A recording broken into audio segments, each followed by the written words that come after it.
اعوذ باللہ من الشیطان الرجیم بسم اللہ الرحمن الرحیم الصلاۃ والسلام علیک یا رسول اللہ وعلی آلک واصحابک یا رحمۃ للعالمین۔ معزز سامعین محتشم، میں آج آپ سے اصلاحی موضوع کے لحاظ سے مخاطب ہوں گا، وہ ہے آداب زبان کے لحاظ سے۔ خالق کائنات جل جلالہ نے قرآن حکیم کے اندر فرمایا ہے ما یلفظ من قول الا لدیہ رقیب عتید۔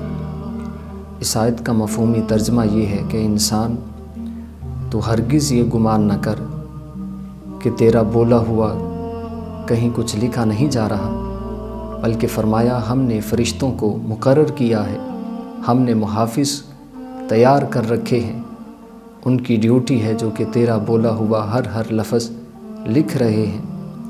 وہ کسی نے کہا المرء مخبوء تحت لسانہ، کہ سارے کا سارا انسان اپنی زبان کے نیچے چھپا ہوا ہوتا ہے، اور یہ حقیقت پر مبنی ہے۔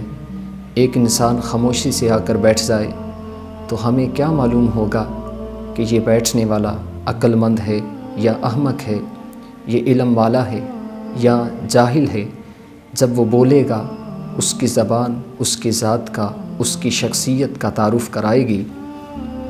اللہ کے پیارے رسول صلی اللہ علیہ وسلم نے زبان کے معاملے میں اپنی امت کو محتاط رہنے کی تعلیم فرمائی ہے، اور اس کے بارے میں ایک مکمل نصاب عطا فرمایا ہے۔ فرمایا قال رسول اللہ صلی اللہ علیہ وسلم المسلم من سلم المسلمون من لسانہ و یدہ، او کما قال علیہ السلام۔ فرمایا مسلمان وہ ہے کہ جس کی زبان اور ہاتھ سے دوسرے مسلمان محفوظ رہیں۔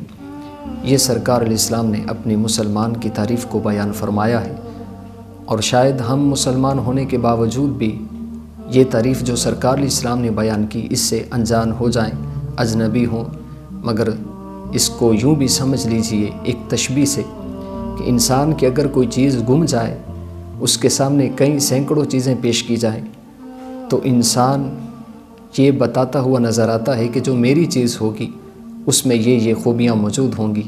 اسی طرح سرکار علیہ السلام فرما رہے ہیں المسلم من سلم المسلمون من لسانہ و یدہ۔ فرمایا مسلمان وہ ہے کہ جس کی زبان اور ہاتھ سے دوسرے مسلمان محفوظ رہیں۔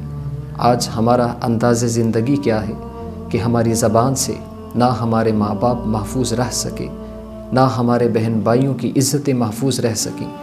تو اللہ کے رسول علیہ السلام نے اپنی امت کو محتاط رہنے کا حکم فرمایا ہے۔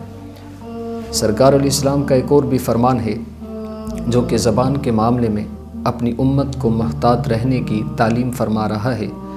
فرمایا قال رسول اللہ صلی اللہ علیہ وسلم من یدملی ما بین لحیہ وما بین رجلیہ، او کما قال علیہ السلام۔